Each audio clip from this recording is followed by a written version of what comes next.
Baiklah, Assalamualaikum warahmatullahi wabarakatuh dan salam sejahtera.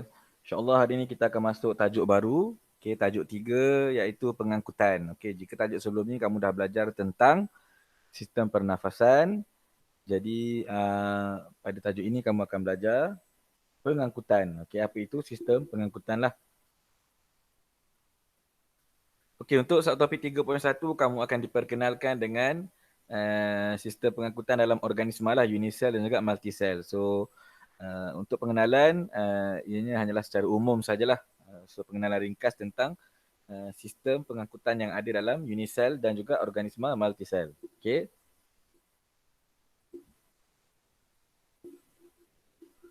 Okey, kita tahu kita selaku organisma multisel dan juga organisma unisel, masing-masing memerlukan tenaga, nutrien dan sebagainya lah untuk melakukan aktiviti lah. Okey. Sebagai contoh, kita memerlukan oksigen untuk respirasi dan sel kita memerlukan nutrien untuk mendapatkan tenaga lah. Okay. Pada masa yang sama, kita juga akan menghasilkan bahan kumuh seperti karbon dioksida dan sebagainya yang perlu dihasilkan ataupun perlu dikeluarkan daripada badan lah. Dan kesemua ini memerlukan sistem pengangkutan. Okay. Dan kebiasaannya, proses ini melibatkan resapan lah. Okay, resapan daripada salur darah ke dalam sel ataupun daripada sel kepada salur darah dan sebagainya lah. Itu kita dah dapat gambaran ketika kita belajar bab 2 tu dalam sistem pernafasan. Okay. Bahan kumuh juga disingkirkan melalui resapan jugalah. Okay. Resapan juga. Okay, kita pergi kepada organisma ringkas.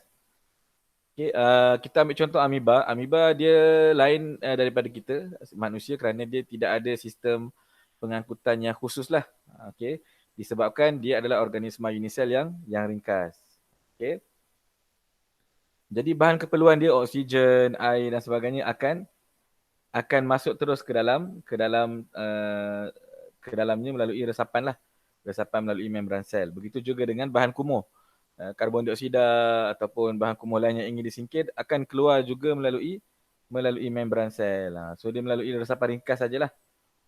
Untuk organisma unisel. Simple je. Tapi dia masih lagi memerlukan oksigen dan menghasilkan bahan buang lah. Cuma dalam organisma unisel tak akan ada sistem yang khusus untuk menjalankan pengangkutan ni.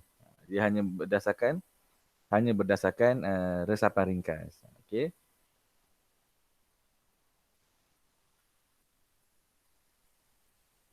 Okey, organisma kompleks macam manusia, tumbuhan, haiwan vertebrata dan sebagainya.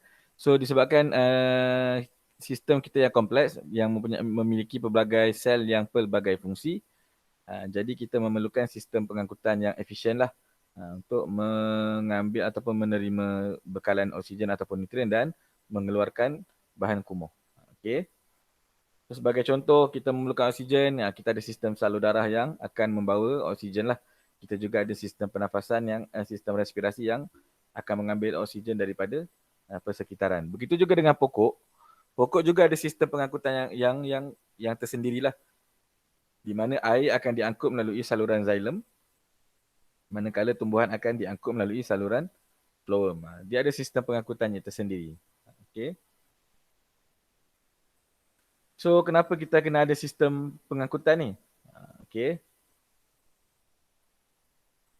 So, ini membolehkan kita mendapat nutrien dan sebagainya lah. Bekalan tu kita akan dapat secara berkekalan. Okey. Dan dalam masa yang sama, kita boleh membuang bahan-bahan yang bertoksik daripada tubuh badan kita lah. Supaya badan kita boleh berfungsi dengan normal. Okey. Dan itulah secara ringkasnya perbandingan sistem pengangkutan dalam organisma multisel dan juga organisma unisel.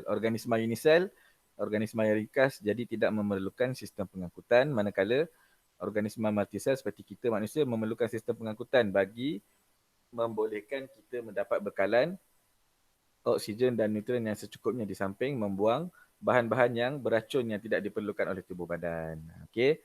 So next video kita akan jumpa dalam subtopik 3.2 yang membincangkan tentang sistem peredaran darah dalam manusia lah. Okay, terima kasih kerana mendengar. Assalamualaikum warahmatullahi wabarakatuh.